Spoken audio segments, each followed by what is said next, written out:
just working with a DAW and moving like clips left and right is so similar to working with an Excel sheet and like Okay, that's funny. consolidating rows and columns. For some reason, it was very similar in that sense. So I was just really good at it. And we're on. Welcome, everybody, to another episode of the Last Week Liquid podcast. Today, I have the pleasure of sitting down with Alan, better known as STRANJAH. For anybody who has ever searched YouTube for a tutorial on how to design the perfect bass sound, you will surely have heard about the STRANJAH channel. With dozens of video tutorials ranging from sound design to arrangement, Alan has built one of the top educational resources for all things drum and bass music. He is also an accomplished producer with releases across the likes of Metalheadz and Critical Music, a mentor offering one-to-one teaching, as well as the founder and head of music label Divine Audio. You can catch his latest release, Sherenkov with Tier Kohout, out now on all platforms. Alan, welcome to the show. How are you doing? Thanks for having me. Yeah, I'm doing well.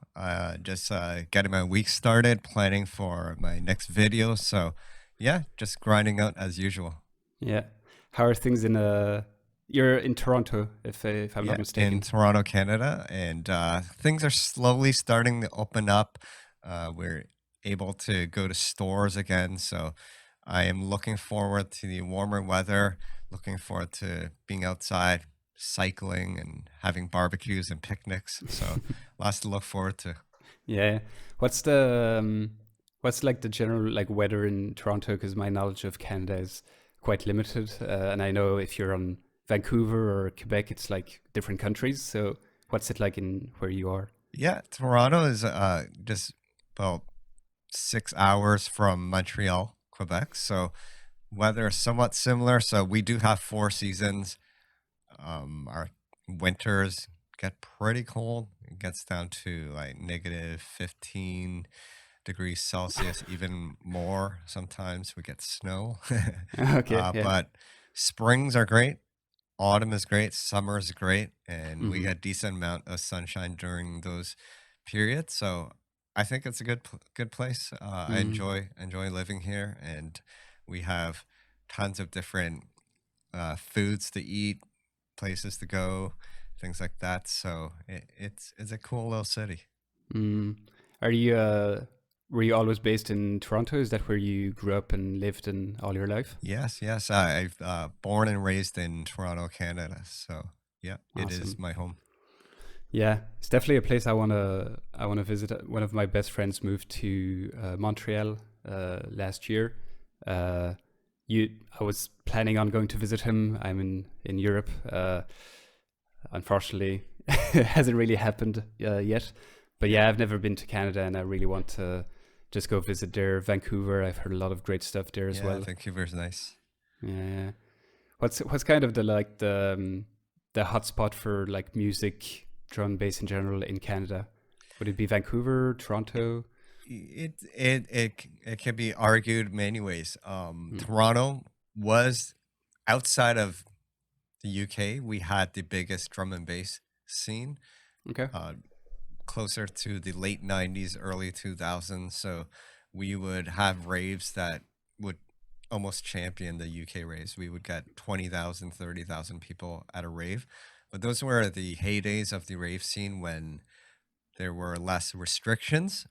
Mm. But after, I guess, the government and authorities found out about these things, then there's more restrictions and it became harder to throw events like these. So, Mm. um, currently, I think there is scenes throughout Canada that are kind of smaller but thriving. So Toronto, of course, has had a long history with drum and bass. I do know Vancouver has bits and pieces of drum and bass, and more so bass music in general. Mm. Calgary also has a good scene. I know there's bits and pockets of bass music in Halifax as well. So it's all over the country. Mm. Yeah, definitely need to go there one day. Yeah. Yeah, what you're saying kind of echoes my last discussion. I was speaking with a Zero T. He's originally from Dublin in Ireland, but moved Yeah. to the UK uh, like 10 years ago or something, and he said the scene in Dublin, because of restrictions in the I think late 90s, early 2000s, like the scene there is like unrecognizable from what it used to be. Hmm. Basically, new regulations. There's like, he said like two nightclubs, which I found hard to believe, but that's what he said. Like there's only like two nightclubs left in Dublin Wow. because it's become so hard in terms of like licenses for selling alcohol, which is like specific to Ireland, and different reasons. So yeah, it kind of echoes what you're mentioning in Toronto, which is, yeah, sad to hear. Yeah, it's tough. There's a lot of, I guess, red tape you got to get through to Yeah. throw an event these days.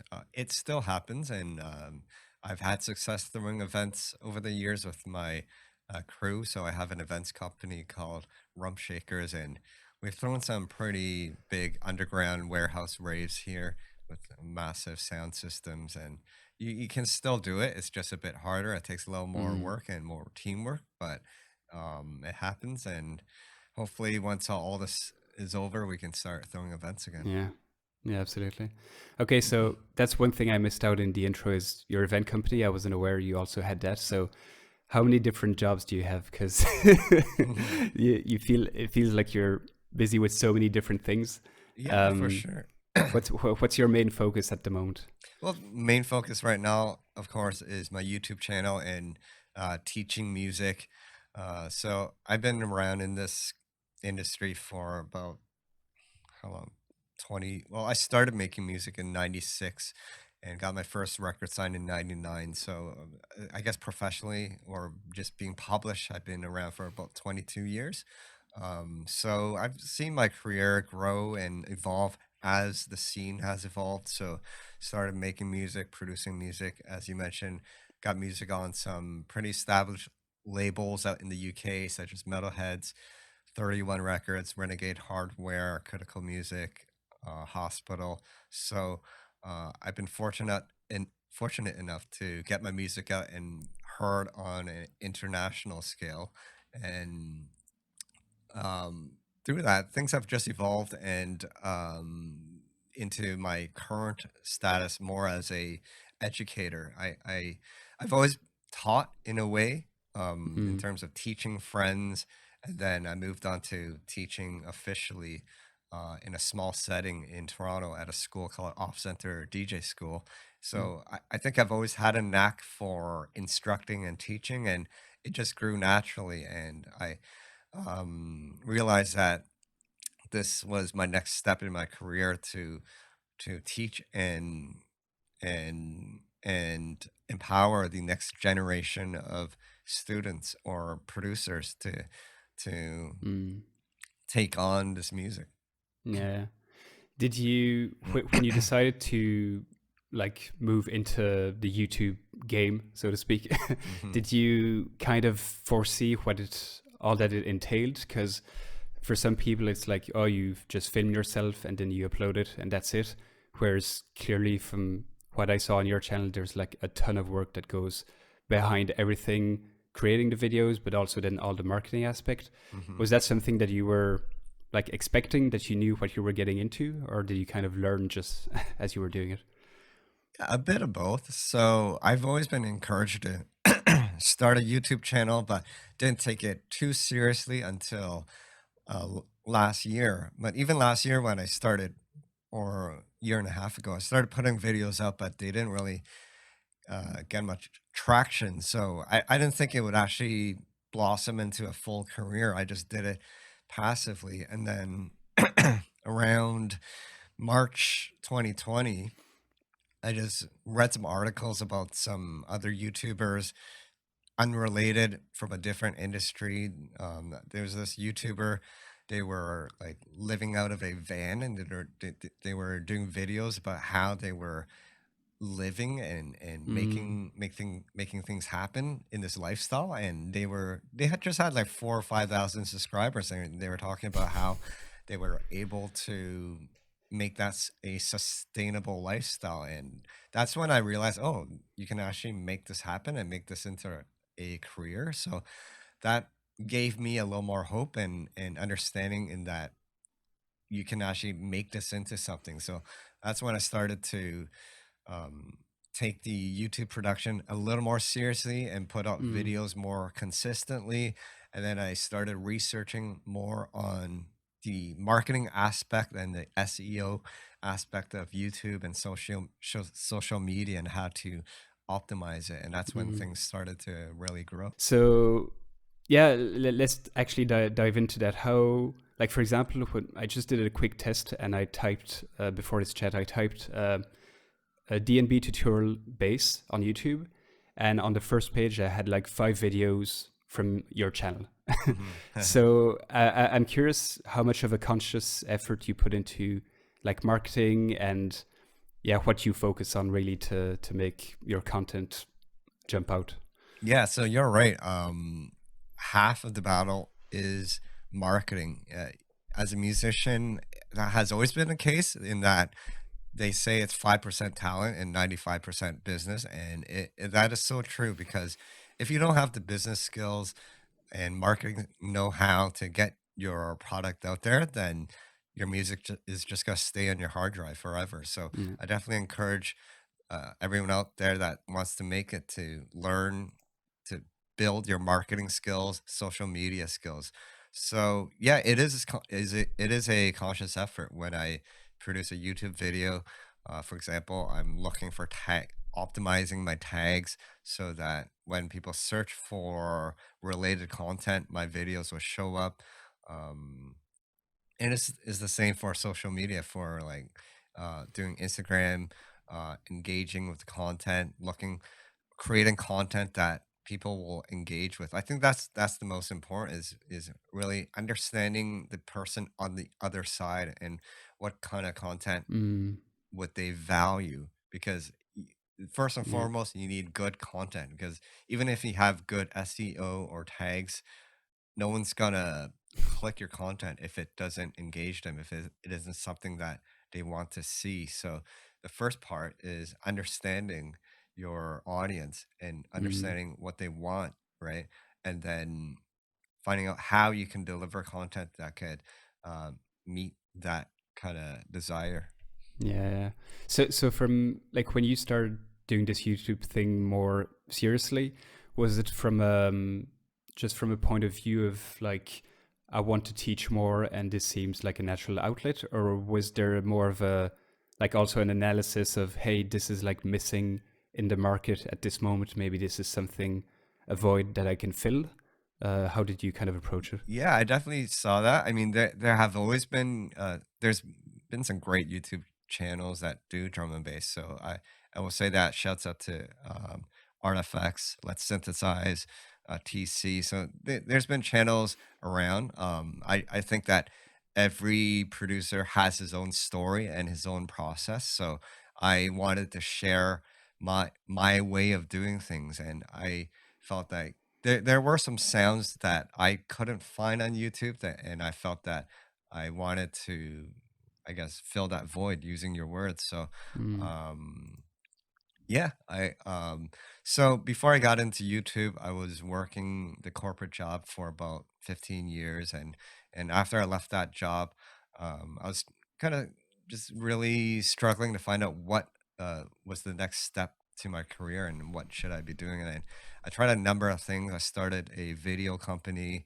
and that kind of worked, had some moderate success, got into a few other business ventures and then tried the YouTube thing, and the YouTube thing just really stuck and started to grow, and just it just seemed to grow naturally. And sometimes um, when when things happen naturally, it's kind of like, oh, maybe I should be focusing my energy towards this, right? yeah, So that's kind of how um, it kind of it fell into my lap, so to speak. yeah, yeah. Yeah, I don't know if fell into your lap would be the right word because there's so much work that goes Oh yeah, behind your yeah. like just me from a like podcast perspective. I Mm-mm. except on rare occasions this only goes out on audio format. Mhm. So there's already a lot less work, and I'm not on like TikTok, for example. So Mhm. I'd like to have like, your advice as well on like should I be on TikTok and that kind of stuff. But even me just doing my audio podcast, there's already so much work that goes behind Oh it yeah. for custom artwork for episodes, promotion, etc. So Yeah. I definitely wouldn't say that the YouTube, like you have like 40, 50,000 subscribers by now. I wouldn't say that it fell into your lap.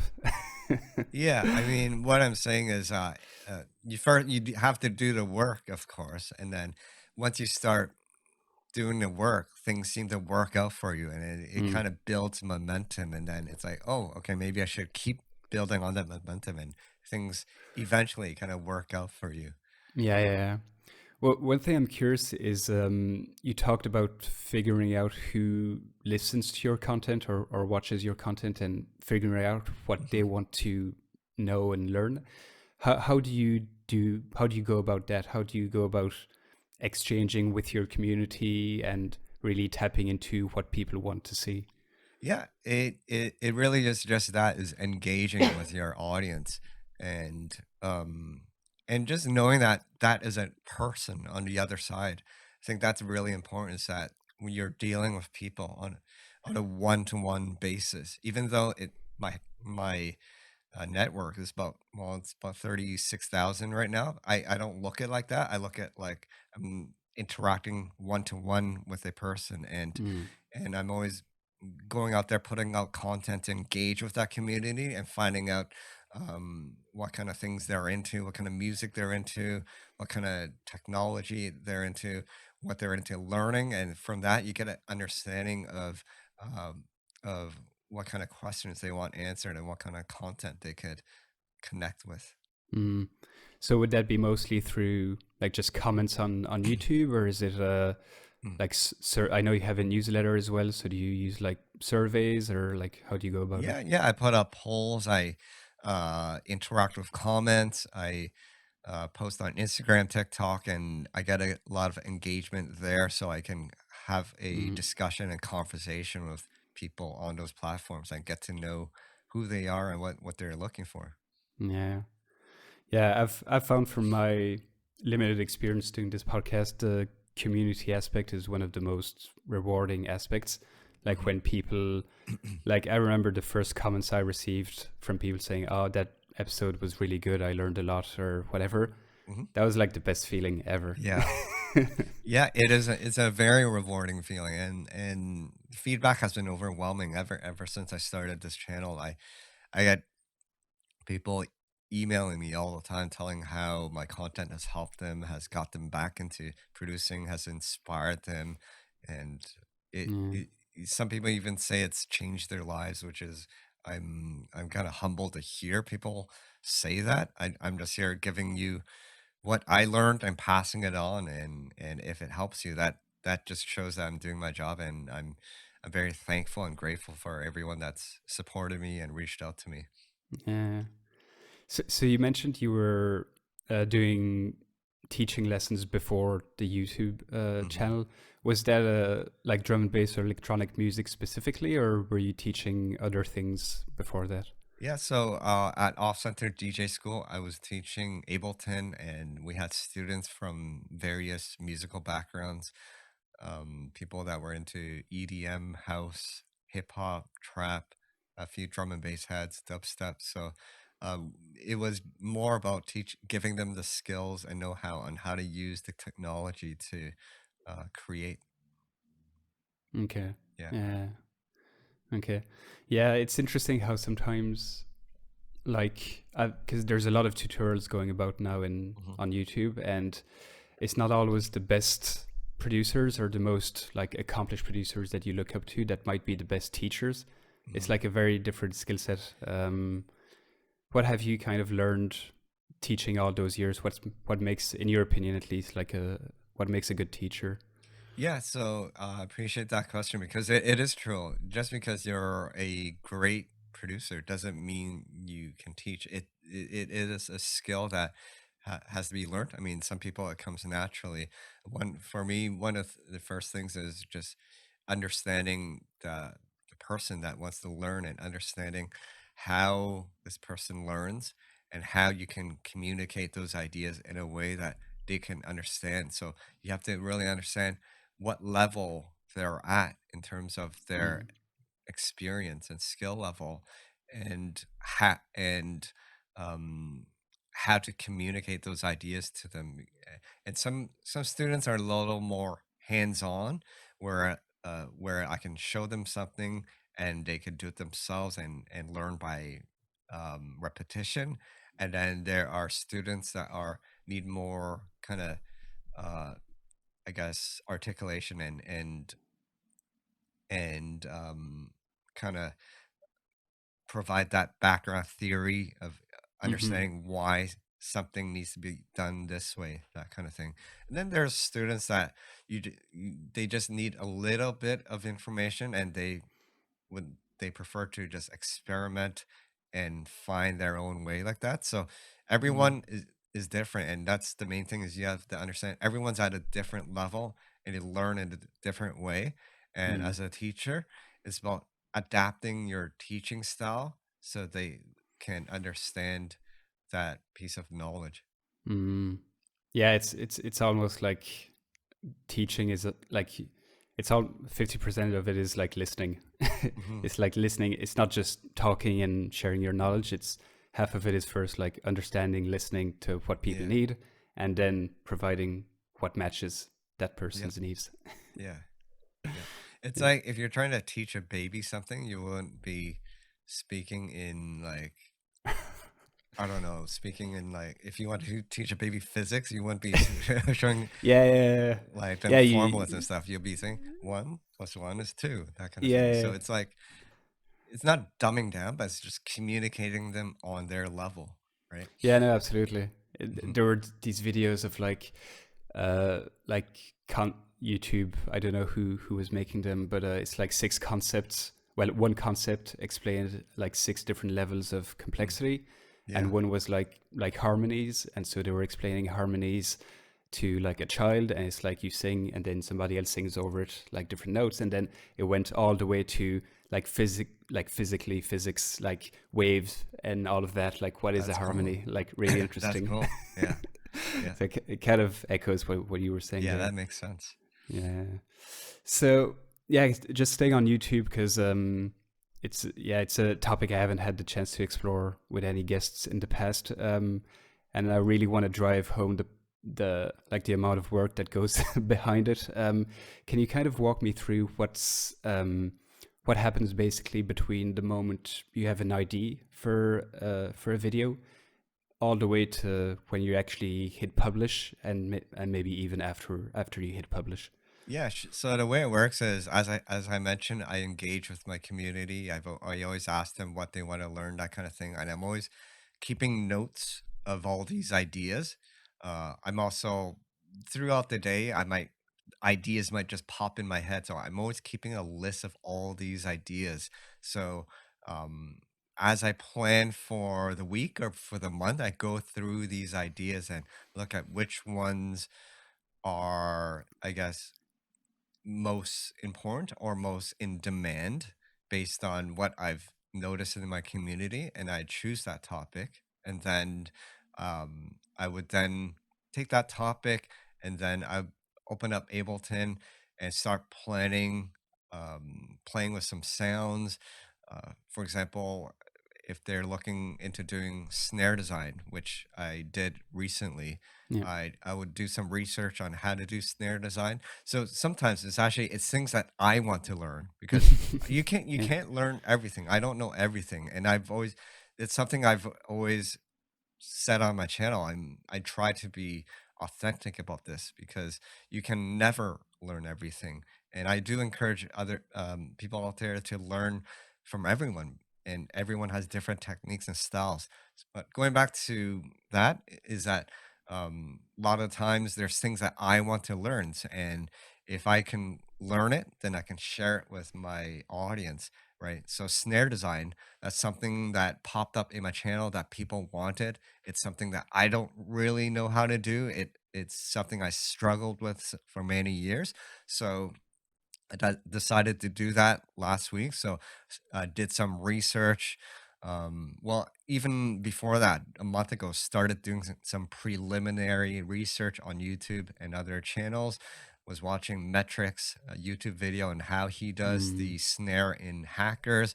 So I learned his process and tried to adapt it to my personal technique and style. So spent probably 10-20 hours just refining that process. And once I figured out the process, it sounds good, because just because you know the process, the outcome might not be Yeah. good. So it takes time to just tweak, tweak, tweak until you get a end result that sounds good. And once you have that result, then it's like, okay, I'm ready to prepare a video. So then I would once again pull out Ableton, pull out a notebook, start jotting down ideas in terms of step by step. How do I break down this idea in a way that's simple as possible for my end user to understand? Because you can go through all these nuances and little ideas and techniques, but that could throw someone off, especially if someone is just getting into production. So that's why in that video I talk about um uh how to synthesize snares for dummies. It's more Yeah, yeah. about simplifying that process so that anyone could grasp it. So I look at the process. I look at the process that I learned, and then I look at how can I do this in as as few steps as possible to make it as easy as possible for the end user. So I jot down notes. I do a little jiggle in Ableton and find out different ways to do it. And then once I find a way that's simplified and I have a kind of loose kind of script, meaning step by step, I do Hmm. 1, 2, 3, 4, 5 to get there. Then I hit record and start recording the video. And so do you generally like script what you're gonna say, or is that more like in the moment you're just like speaking to the camera and whatever comes out naturally, that's what ends up on the video? It's more natural in that Hmm. there's a loose script, meaning I have step one, do this, step two, do that on the doll, that kind of thing. Mm. But those are just guides on how the video progresses. And then I would just speak naturally through those steps. Hmm. Okay. Yeah. So then you have your recording. Yeah. There's still a huge amount of like editing that goes Mhm. into it to select like exactly the pieces you want, Yeah. intro, outro, transitions, all of that stuff. Yeah. Let's say all of that is done. You schedule it. What goes into maybe pre promotion, so before it comes out, and what goes into promoting your video afterwards? Yeah, so most of the work is done when preparing the YouTube video. So entering the right tags.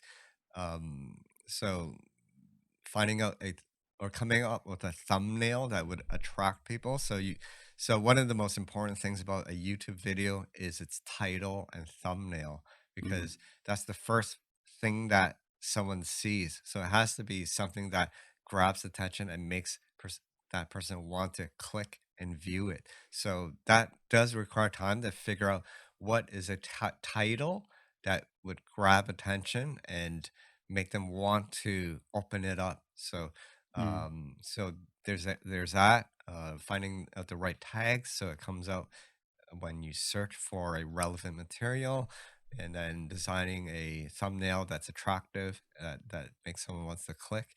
And then once that's ready, then I schedule the video usually a day in advance, and the video just it just it kind of promotes itself.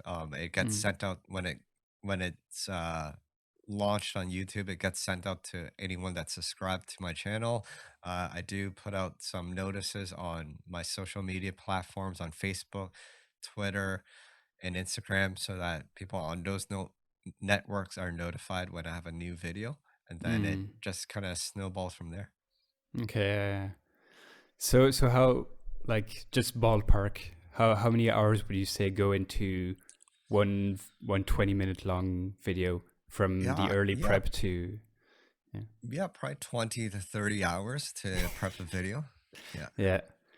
So yeah, that's amazing. That's crazy. But yeah. I think it really, like, speaking from the point of view of somebody who's actually watched a lot of your videos trying to learn how to make specific sounds, it definitely comes across as at least 20-30 hours go into it. Yeah, yeah. uh, It's interesting because people just see the end results, that they don't see the work that is done behind the scenes. And that's fine. That's the whole point is I want to make it seem easy for the end user to grasp the content, right? Yeah, yeah. Yeah, no, definitely. You seem to get a lot of like interaction as well from your videos, like a lot of comments, a lot of people saying, "Oh, this is interesting," or um, the last one I saw was arrangement in drum and bass, Hmm. and somebody was saying, "Oh, that bass sound you used was really interesting. Could you do a tutorial on that one?" Hmm. So yeah, it feels you have a very like interactive community as well. Yeah, yeah, the community is great, and just once you put a video, it kind of spawns ideas for other videos. So like you say that one comment about hearing that bass and wanting a video on that. So once you put out a video, it you get more ideas for other videos, and Mm. the channel kind of feeds itself that way. Yeah, yeah. Yeah. So, walk me through a bit like how you organize your time, because as you said, there's a lot of time that goes into making those videos, but that means you need to be very, I guess, organized because you don't only do YouTube, you do your teaching, you write Yeah. music, you have your label, etc. So Yeah. tell me a bit how you organize and manage all of your time. Yeah, just having a task list is helpful. So lately I've been using Microsoft's, I think it's called To Do. So that's a good one. Having a strong calendar. So I keep a social media calendar where um I haven't been as good with it lately, but I should get back onto it. But I have a calendar which splits the day between Instagram, YouTube, and TikTok, and so I plan. So I have a row for each piece of content. So Okay. this week I know what days should put out a TikTok content, what days I should put out and what I should put out on Instagram, and these days are for YouTube, that kind of thing. So definitely having a schedule is helpful. Like I mentioned, I was in the corporate world for 15 years, so learning that management experience, learning how to manage your time and priorities is important. So you really got to look at what tasks are more the most important, Mm, right? Because there's 100 tasks in a day and you can do any of them, and yeah. you have to find out a way uh, to figure out which ones you should do first to be the most effective. Yeah, yeah, yeah, and I guess that's even harder when you're self-employed. Like Mhm. when you're in charge of your own schedule, Yeah, nobody is putting deadlines for you, so to yeah, speak. yeah. Like when you're in the, I think I read you were a business analyst for Hmm. 15 years, and Yeah, uh, in like I'm still in the corporate world, and most of the time there people put deadlines for you. yeah, Uh, how yeah. is how? You're Sorry, go ahead. responsible for yourself. So pretty much the way it is if you're not on schedule, if you don't discipline yourself, then you don't get paid. So, and then you don't get to eat, and then you can't pay your rent. So you just gotta look at it that way. If you want to be self-employed, you are your own boss, and you have to, I guess, keep on top of your game. Otherwise, you don't get paid. Yeah, Yeah, that's a very straightforward way to put yeah, it. yeah, um, I'm curious, just because you mentioned it a few times, your previous life in the corporate world. yeah. Can you just tell me a bit about like what you were doing exactly, and then what kind of pushed you towards this new life, so to speak? Yeah, yeah. So I was in the corporate world for 15 years as a business analyst, data analyst. So I handled vast amounts of data and I would convert it into actionable insight for businesses. So most of it was marketing data, sales data, and we're talking about millions or tens of millions of lines of data and being able to synthesize that into one sentence, right? Yeah. So that was my thing for 15 years, and I was good at it. And definitely there were skills in my music production that were transferable somehow, Okay. oddly enough. Just working with a DAW and moving like clips left and right is so similar to working with an Excel sheet and like Okay, that's funny. consolidating rows and columns. For some reason, it was very similar in that sense. So I was just really good at it.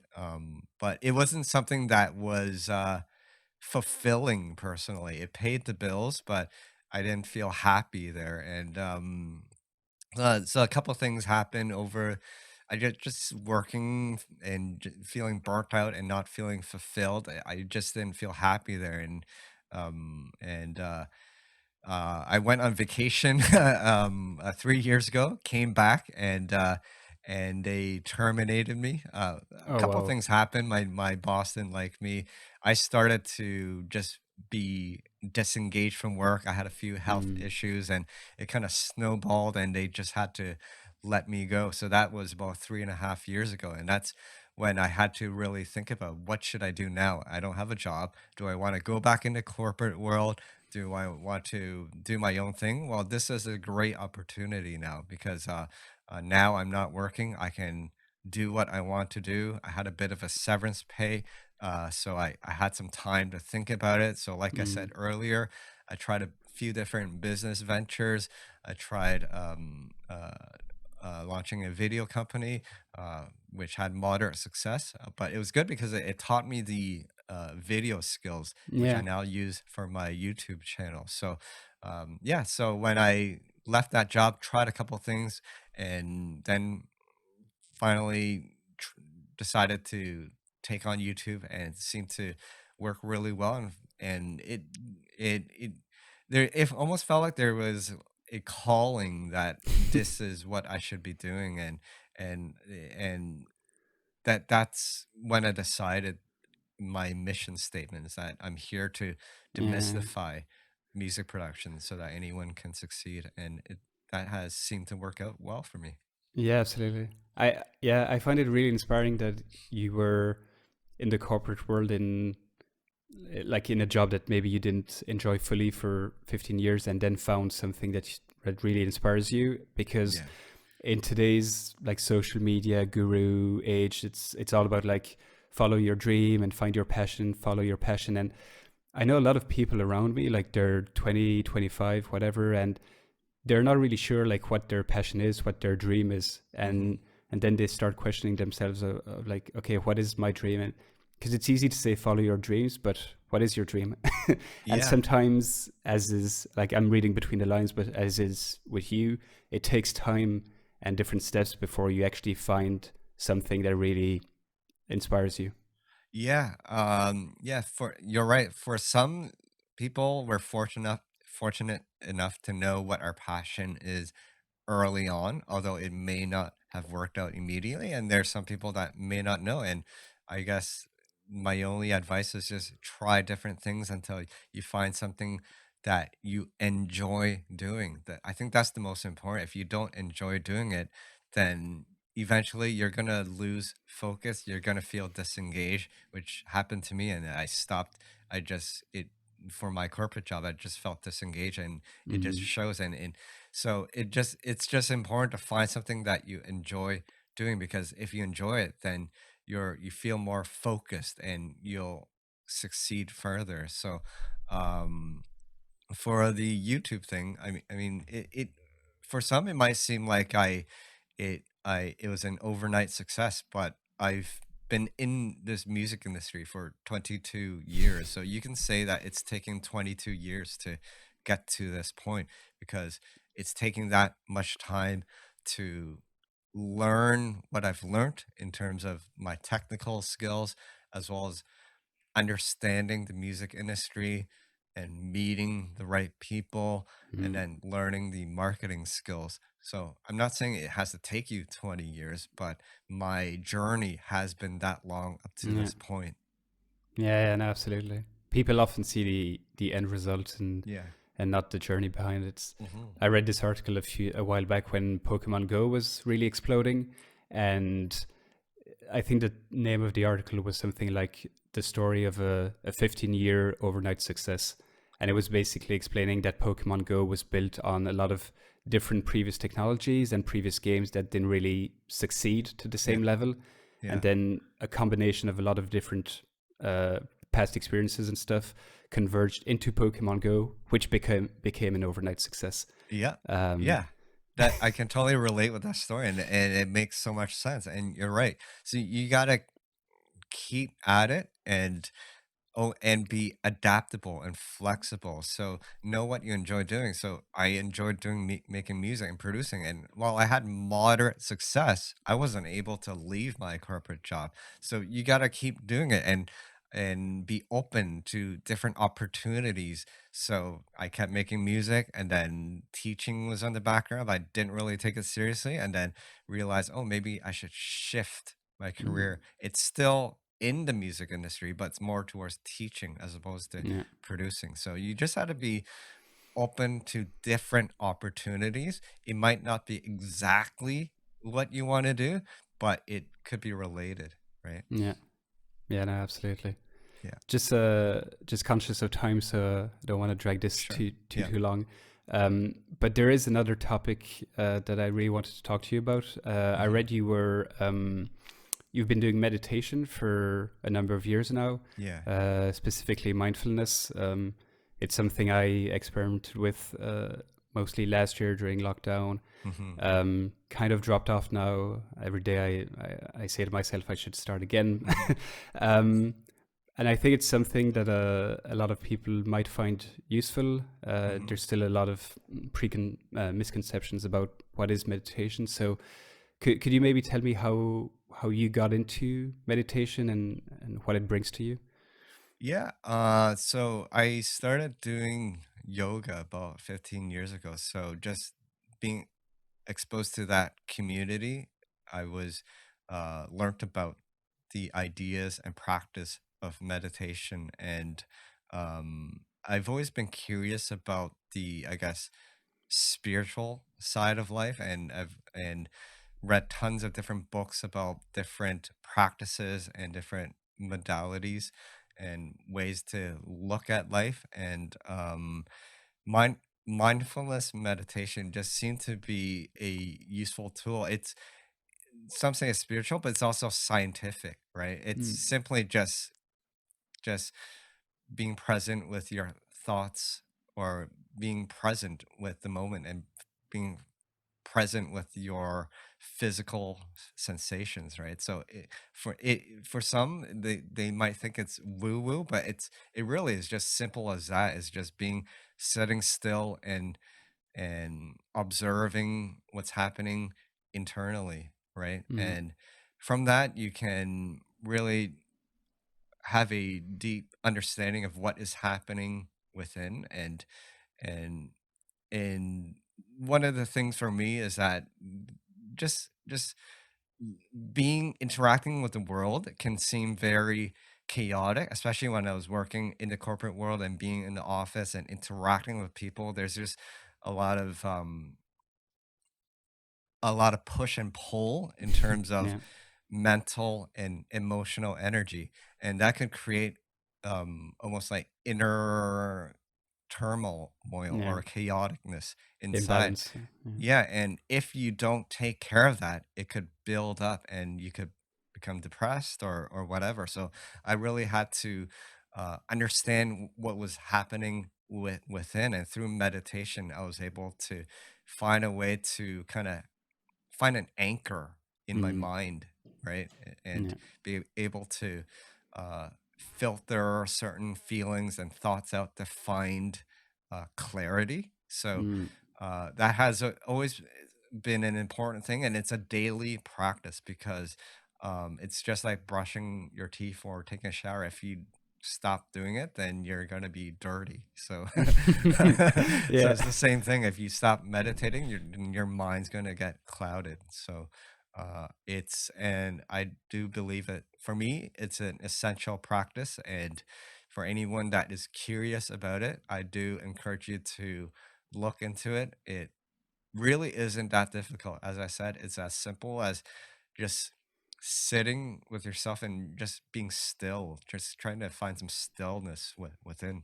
Mm. So yeah, that was going to be my follow-up question. Do you have any like recommendations, or you said you read a lot of books, for example, like somebody who's maybe interested by meditation or mindfulness, what it can bring to them? Any tips on how to get started? Yeah, guided meditations are good. So there's tons on Spotify and YouTube where you can just um, put on a 15-20 minute guided meditation. That there's someone instructing you on what to do. And usually it's simple things that's sitting down and they'll instruct you to feel your hand. And then you Mm. just feel the sensations in your hand and they move through different sections of your body until you're able to feel everything that is happening internally. So things like that can help.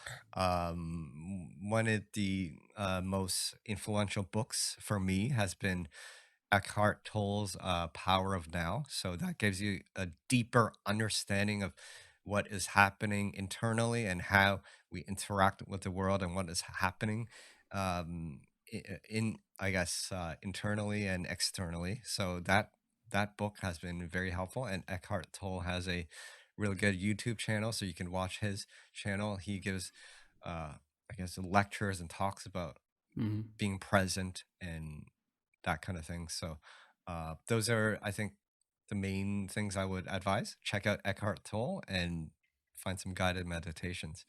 Yeah. Yeah, no, definitely. Every Yeah, time I talk about meditation, it's something I feel I should go back to. It's just I'm the laziest person ever, so I just can't find the time to. I mean, I do have the time. It's just a question of setting the time aside yeah. to I actually do I it. find that when I don't meditate, my life just is chaotic and disjointed. But when I do, Mm. then things you feel more grounded, and you're almost in a way you're more effective because now your mind is clear and you can make decisions more clearly. So Mm. I do think it's beneficial. Yeah, yeah, no, absolutely. Yeah. I think I'll go meditate after this chat.